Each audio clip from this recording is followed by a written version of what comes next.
है कि तारीख सितमज़ारों में, वक्त कहता है कि तारीख सितमज़ारों में रोशनी देर से होती है मगर होती है। आज की एक कॉर्नर मीटिंग का इनेकाद आज किया गया जो मुसलसल 5 रोज तक चलेगी। हमने हर वार्ड, हर एरिए, हर चौक चौराहों को टारगेट किया कि मालेगांव शहर की आवाम जिस तरीके से महावितरण कंपनी से परेशान होकर, जिस तरीके से महावितरण कंपनी शहर में लूट मार कर रही है, पुराने मीटर को तब्दील करके नए मीटर लगाना, जिसकी वजह यह है कि जिनका 200, 400, 500 बिल आया करता था, उनका अब 2000, 2500, 3000 बिल आ रहा है। तो इसकी सबसे अहम वजह है कि महावितरण कंपनी शहर में इंटर हो गई। इसके पीछे कई सियासी लोगों का हाथ है।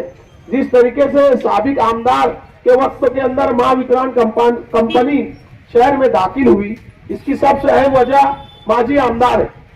उसके बाद दाखिल होने के बाद वो इलेक्शन हार गए।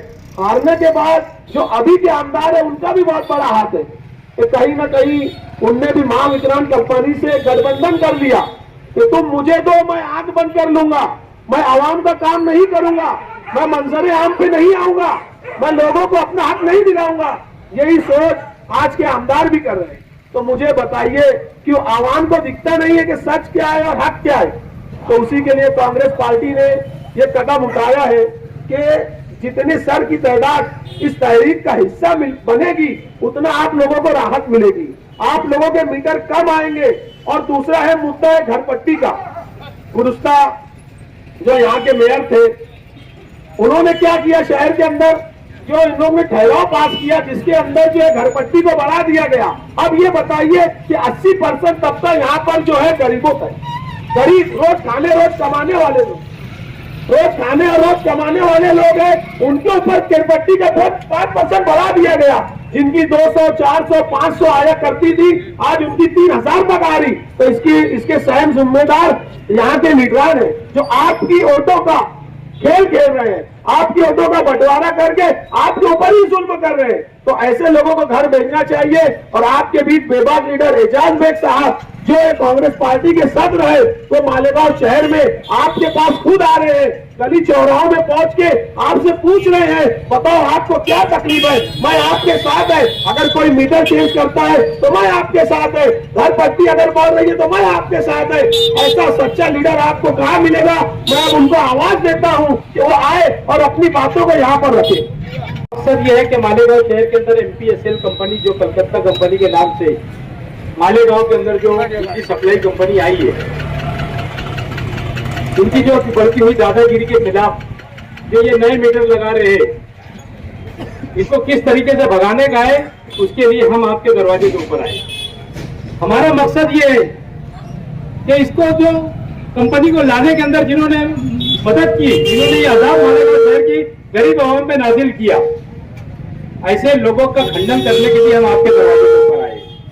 और हमारा दूसरा मकसद यह है कि आप लोगों को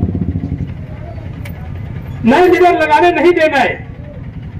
उसकी वजह यह है कि आपका जो बिल जुड़े मीटर के अंदर 500, 700, 1000 रुपया आया करता था, आज वो बिल 3000, 4000 रुपया बढ़ गया है। इनका कहीं ऐसा लिखा नहीं है कि तुम्हारा ठेका होने के बाद तुम जुड़े मीटर निकालकर नए मीटर लगाओ, ऐसा कोई इनका GR नहीं है। बहरहाल यहाँ के लीडर बोलते नहीं है।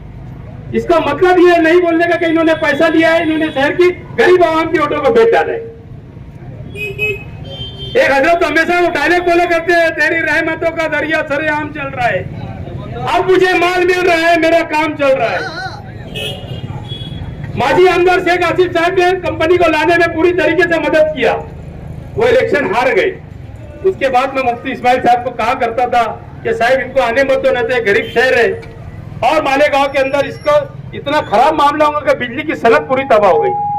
आज तुम देख लो कि घर के नए मीटर लगाने के बाद 3-3, 4-4 हजार रुपये दिला। अब तुम्हारे साथ इतना ही नहीं हुआ, अगली बॉडी के अंदर शेख रशीद साहब जब मेयर थे, उन्होंने कॉलबोरो कंपनी, नागपुर की एक कंपनी को इन्होंने